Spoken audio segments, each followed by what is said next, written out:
5, 4, 3, 2, 1. Warahmatullahi wabarakatuh. Baik, anak-anak, rekan-rekan yang saya hormati, kita sambung tajuk kita. Bab 6 ni dia agak tajuknya sikit, subtopiknya ada 4 saja. Tapi dia punya perinciannya sangat panjang Jadi bab 6.3 ni mungkin 2 siri juga Baik, kita pergi kepada usaha menangani ancaman komunis. Oh, tak cantik. Usaha menangani ancaman komunis. Lepas kita tengok bagaimana ancaman komunis sehingga ada darurat pada waktu itu Baik. Banyak usaha. Kalau kita nak sentuh semua dia agak detail Kalau kita nak sentuh semua dia agak detail, tapi kita kena sentuh secara perlahan-lahan. Kita tengok kalau pelajar tengok daripada awal ni, penguatkuasaan darurat 1, pemerkasaan 2, pendaftaran kebangsaan 4, rancangan BRICS 5, tawaran pengampunan 6, kempen 7, perintah berkurung 8, perang saraf 9 dan 10, perundingan baling. Ini dia punya boleh disoal dalam soalan struktur cukup banyak. Ada 10.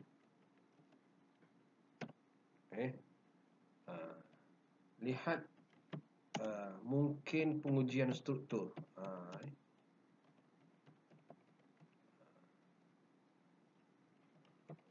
Sebab dia akan tanya, apakah usaha-usaha yang dibuat oleh kerajaan untuk menangani ancaman komunis? Jadi kita nampak situ Baik. Mungkin sesi 1 ni kita sentuh 3 je kot Okey. Kita tengok pada penguasaan undang-undang darurat. Bila dah terbunuhnya Sir Henry Gurney, maka undang-undang darurat itu telah dilaksanakan. Ini kita tengok undang-undang darurat Apa itu undang-undang? Kita memahami apa itu undang-undang darurat. Kita kena faham. 1, menahan siapa saja, tahan yang disyaki tanpa bicara. Tanpa bicara. Kita nampak itu 2, mengenakan hukuman berat. Siapa yang bantu komunis, hukuman berat. 3, undang-undang senjata. Maksudnya kalau bawa senjata ni dikenakan hukuman mati. Jangan hukuman mati terhadap mereka. 4, menggeledah rumah. Ini polis datang ke rumah dan kita nampak di sini ada satu istilah yang sedap kita dengar, itu mewujudkan nanti kampung baru. Macam di Batu Gajah ni banyak kampung baru dan memindah serta menempatkan penduduk untuk mengelak daripada mereka membantu komunis. 5, mengharamkan PKM dan parti radikal. Parti radikal ni yang kita dah belajar sebelum ni yang bersama dengan Putra tu kita ada parti yang dipimpin oleh Angkatan Wanita Sadar, Samsiah Fakir dan sebagainya. Lepas itu kita lihat bukan setakat mengharam, menangkap pemimpin radikal. Pemimpin radikal yang kita telah belajar sebelum ni, Ahmad Bustamam, Ishak Haji Muhammad, Pak Sako kena, Abu Bakar Al-Bakir, ini antara orang kuat-kuat parti PAS ni dan sebagainya parti. Okey, kita tengok ada 6. Di sini saja ada 6 macam-macam. Jadi macam mana kita nak ingat ni? Darurat ni senang saja, menahan sesiapa saja. Tengok, kita ambil yang pertama ni senang. 1, undang-undang, kita ambil key saja dia semuanya menggunakan key-nya huruf M. Jadi senang kita cerita yang ini ada 6M. 6M. Kalau kita tengok situ M yang pertama apa? Menahan. Apa lagi? M yang kedua, mengenakan. M yang ketiga, mengetatkan. M yang keempat, menggeledah. M yang kelima, mengharam. Mengharam dan menangkap. Jadi kita tengok ada 6 M. 6 M ni kita kena faham. Okey. Itu yang pertama.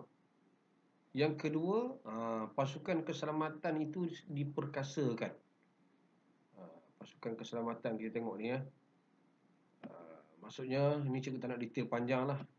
Maksudnya pasukan-pasukan diberi latihan khusus ada sukarelawan home guard ni. Hari ni sukarelawan kita ialah rela tentera-tentera daripada luar pun masuk daripada askar Commonwealth membantu memeteras ancaman komunis. SC ni macam special branch hari ni lah dan sebagainya. Itu kita nampak. Ini polis. Ini gambar polis. Memang kita nampak Inggeris yang banyak sebab pada waktu itu kita masih belum ada sistem ahli lagi. Tengok situ. Siapa yang menguasai Bandar Risikan, ini sekadar kita baca ini kita nampak ni sekadar kita baca. Dia menguasai pasukan special branch. Okey. Apa tugas dia? Ini. Menjejak anggota komunis hingga ke kubu. Itu sebab untuk komunis ni ramai orang Cina. Jadi ramai ahli cawangan ini di kalangan orang Cina supaya senang dia nak menangkap komunis-komunis Cina pada waktu itu Jadi kita nampak berjaya mereka ni yang menyusup masuk. Ini adalah special SC constable. Ini orang yang menyamar ni yang dilatih untuk mengawal ladang. Ini frontliner ni barisan hadapan menghadapi ancaman komunis. Mereka inilah yang mengawal ni.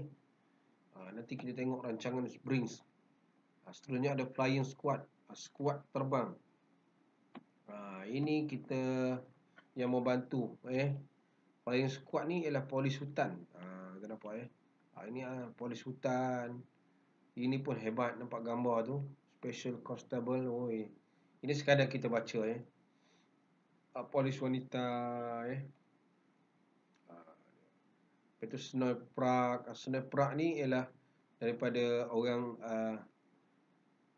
asli Snowy Park. Dalam bahasa Semai dikenakan sebagai uran perang, mengesan tempat persembunyian komunis dalam hutan. Kebanyakannya daripada orang asli lah. Orang asli suku Snowy Temai itu. Ini hebat ni mereka membantu untuk menahan pasukan menahan pula mereka ni membantu untuk mencari komunis-komunis dalam hutan bersama dengan askar hutan tadi dan sebagainya Ini auxiliary police. Ini kita nampak kita tengok situ. Okey, mereka ni bantu apa? Polis menentang ancaman komunis. Sama juga. Ni auxiliary ni dia mempertahankan bandar dan kampung daripada serangan komunis. Kita ada polis hutan, kita ada polis orang asli, kita ada auxiliary polis, kita ada polis wanita. Hebat waktu itu dan sebagainya. Ni kita nampak. Dan tak lupalah tanah askar Melayu. Ini askar Melayu daerah Pericikan. Ini askar Commonwealth daripada negara-negara Commonwealth. Ini negara dia.